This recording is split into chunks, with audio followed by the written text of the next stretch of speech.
Assalamualaikum warahmatullahi wabarakatuh. Hadir kembali bersama saya Saifuddin Tahir akan berbagi perihal shipping agents. Di mana-mana kita mendengar namanya agen kapal. Di mana-mana orang banyak ingin mengurusin kapal.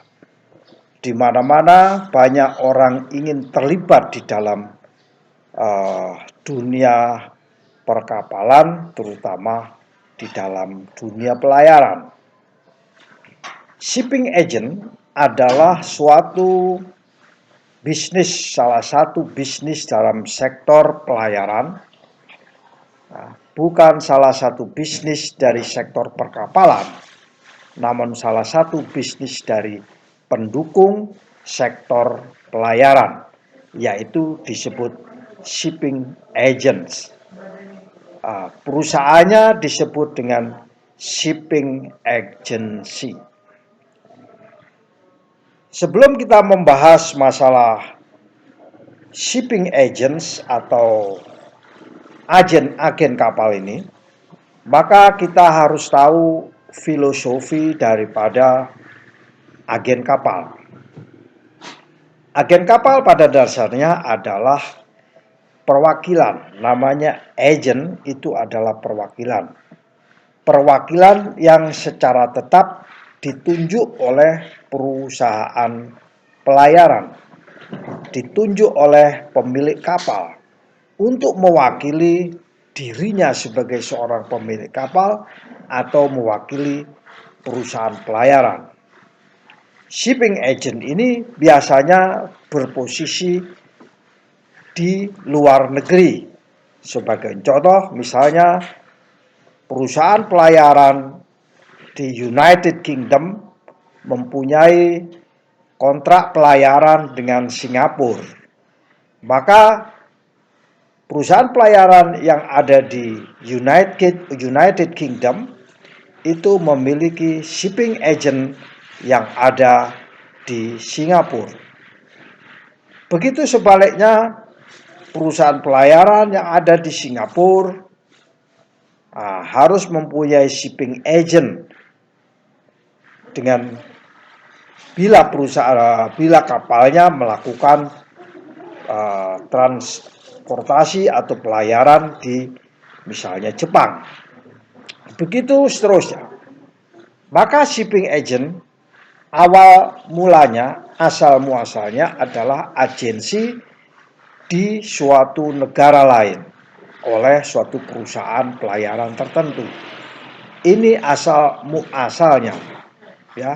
Kemudian berkembang ke arah sekarang ini, ya. Shipping agent bergeser menjadi domestic agents.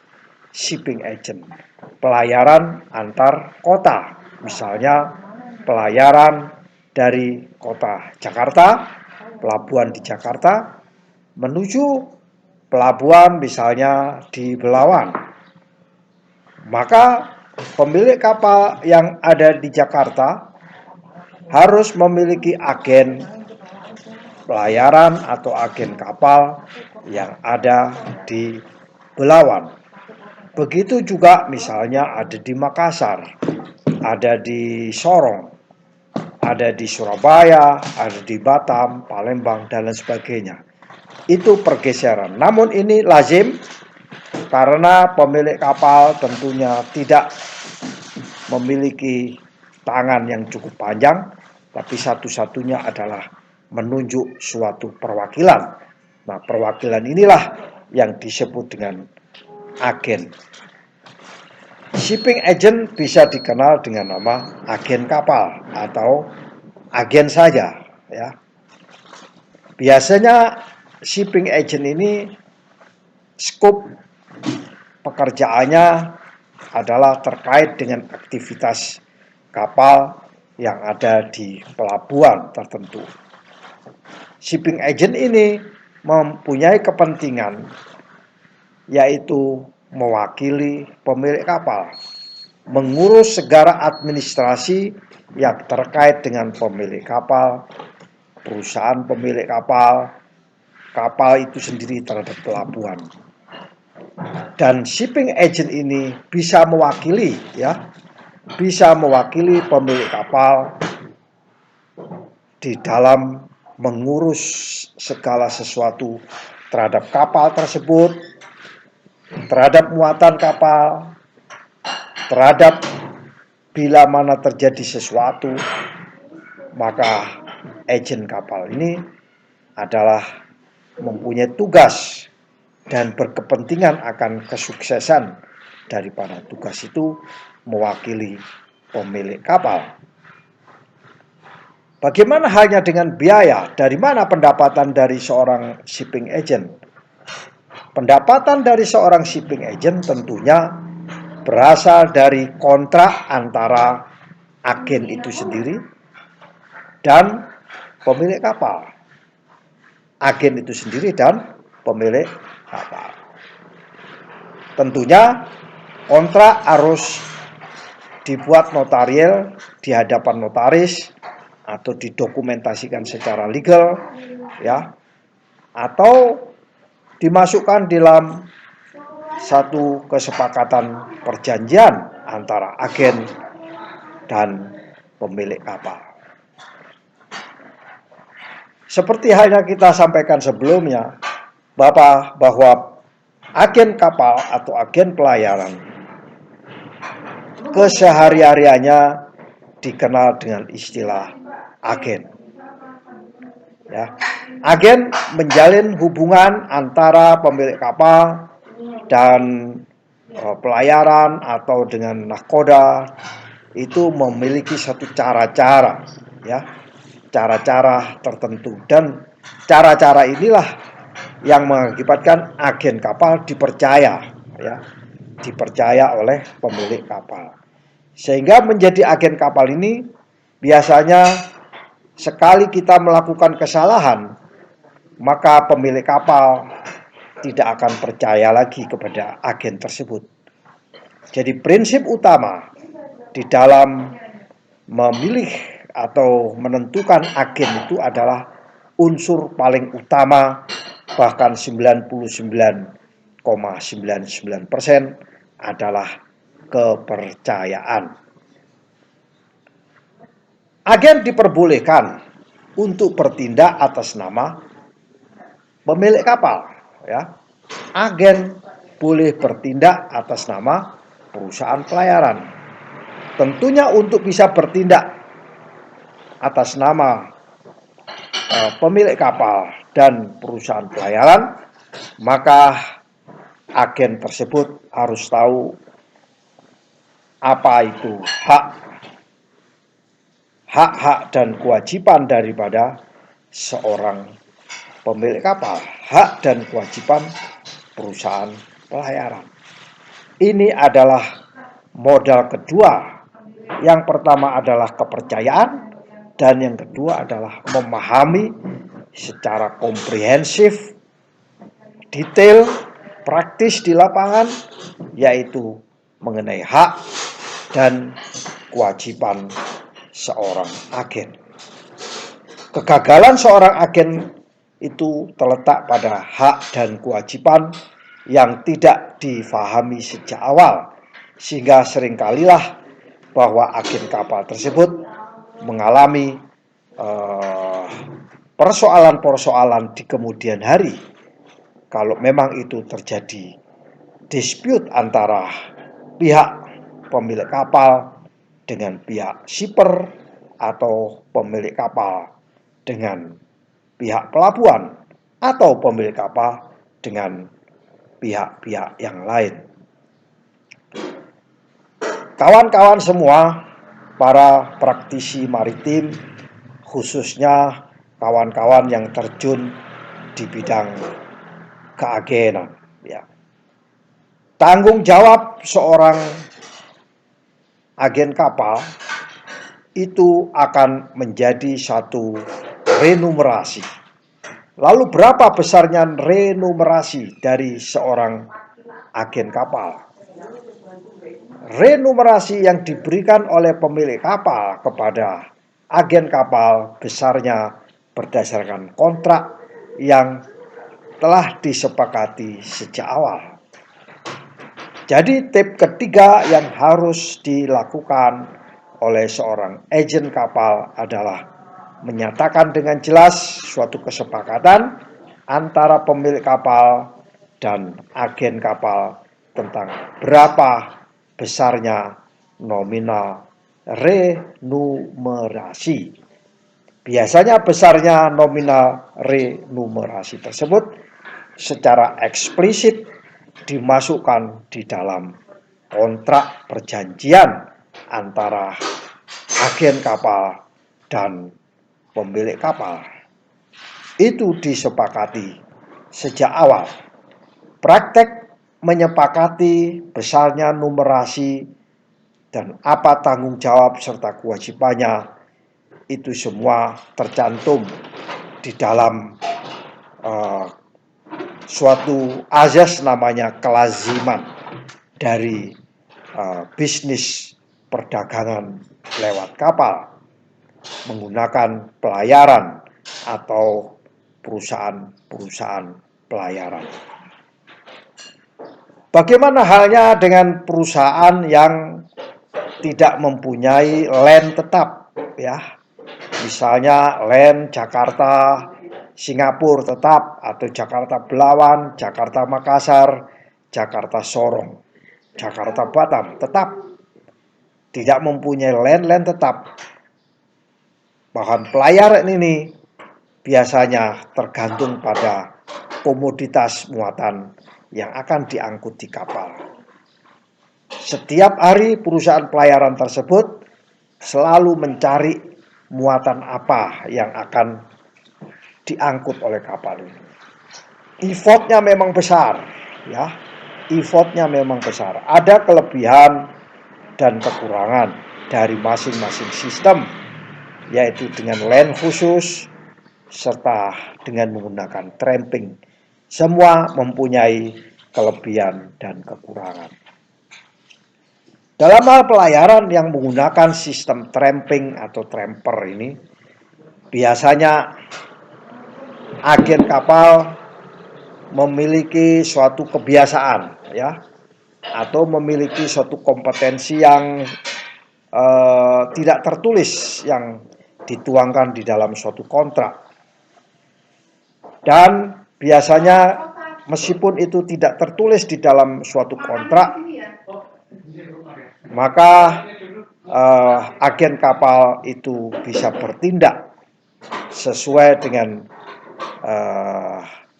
hak dan kewajiban pemilik kapal, sesuai dengan kemampuan daripada seorang agen kapal. Nah, ini satu kelemahannya. Kelemahannya adalah bahwa agen kapal untuk kapal-kapal yang sifatnya tramper ini biasanya tidak pernah tertulis dalam suatu kontrak tertulis, sehingga agen kapal ini lemah dalam posisi bila mana terjadi sesuatu di kemudian hari.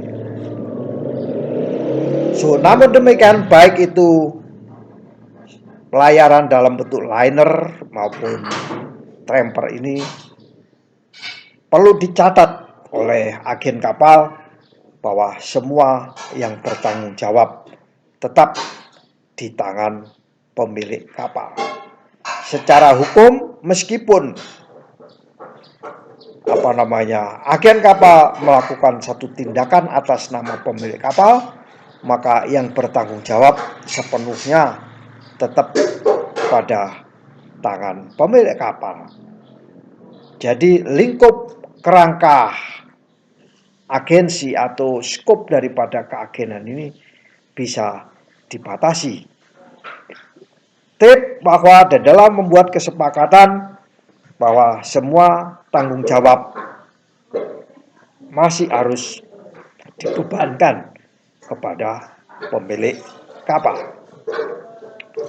Kawan-kawan, para agen, para siapapun yang ingin berbisnis dalam dunia keagenan kapal ini. Tugas daripada keagenan kapal itu bervariasi, ya, antara satu agen kapal yang satu dengan agen kapal yang lain itu bervariasi. Itu tergantung pada jenis pelayarannya, jenis perdagangannya. Dia melakukan tramper atau melakukan liner. Ini harus diperhatikan. Namun baik itu yang namanya tramper maupun liner, itu ada satu kesamaan. Kesamaannya adalah bahwa tugas yang berkaitan dengan keagenan atau kepemilikan, penunjukan keagenan dari pemilik kapal itu sifatnya general, secara umum sama semua. Dan terkait dengan bea akan menjadi tipikal, akan menjadi khusus pada kapal-kapal seperti memastikan adanya jumlah kargo yang cukup di pelabuhan tertentu. Ini merupakan tanggung jawab dari seorang agen kapal, bahwa di suatu pelabuhan tertentu jumlah kargo yang diangkut adalah cukup. Cukup dalam arti ya tidak bisa seorang agen kapal memenuhi secara keseluruhan muatan kapal. Mungkin ada juga yang 85%, ada yang 25%, mungkin ada masih. Namun kecukupan ini harus diberitahukan kepada pemilik kapal. Karena tugasnya yang sangat beragam ini, maka agen pelayaran dalam rangka tanggung jawabnya melakukan tugas-tugas tersebut bisa merangkap dirinya sebagai broker muatan maupun broker daripada pencatat. Bapak-bapak para praktisi maritim di Indonesia, dari urian kami yang kami sebutkan sebelumnya, bahwa agen kapal itu secara garis besar kita bagi menjadi 3 keagenan, yaitu agen di pelabuhan tertentu. Dia atau perusahaan ini skop batasannya pada pelabuhan A, tidak ada di pelabuhan B, C, dan D. Dia cukup pada agen pelabuhan tertentu. Agen inilah juga akan mengageni banyak agen perusahaan-perusahaan pelayaran dimanapun. Itu disebut port agent. Ada yang disebut dengan agen kapal, yaitu suatu perusahaan bisa mengageni kapal A, ya. Kapal A ada dimanapun atau posisi dimanapun bisa menggunakan agen kapal. Dan agen ini mempunyai cabang di beberapa pelabuhan. Dan yang ketiga adalah agen dari perusahaan pelayaran itu sendiri. Perusahaan pelayaran boleh mempunyai cabang-cabang di tiap-tiap pelabuhan, dan itu menjadi agensinya sendiri. Misalnya perusahaan pelayaran yang berpusat di Surabaya mempunyai kantor cabang di Jakarta, dia bisa mengageni kantor pusatnya. Begitu juga punya kantor cabang di Singapura, Malaysia, dan lain sebagainya. Itu disebut agen sendiri. So, berkaitan dengan ini semua, kami akan uraikan lebih detail pada kesempatan yang akan datang. Semoga ilmu yang kami berikan, kami bagikan meskipun singkat dan padat ini bisa bermanfaat bagi kita semua. Wallahul mu'afiq ila aqwamit thoriq. Wassalamualaikum warahmatullahi wabarakatuh.